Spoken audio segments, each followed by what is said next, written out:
Ito yung mga bahay dito sa Canada, Toronto. Hey guys, kumusta kayo?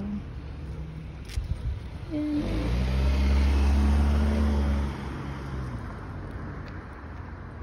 Mainit siya guys, pero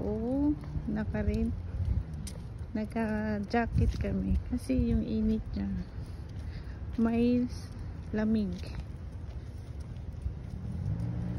Yung bahay yan dito. Yan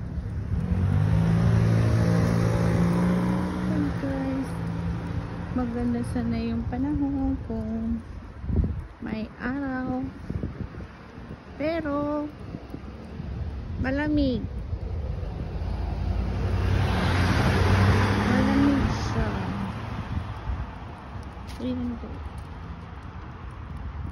Alam yan. Listen, come here. Okay. So, ang ganda ng panahon guys ngayon dito.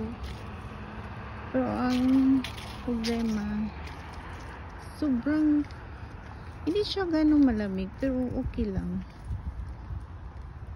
Ito bahay. Kasi ang ganda ng panahon ngayon.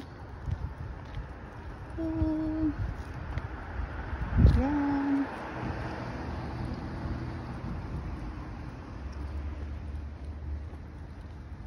Nangatag na ang kahoy.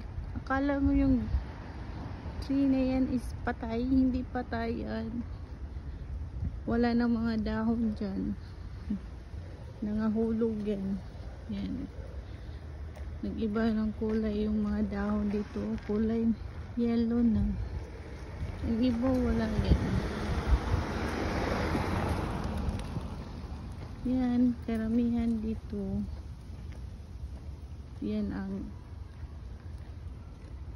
pag malamig na, mga tagak ng mga dahon. So guys, hanggang dito na lang. Ingat po kayo. God bless.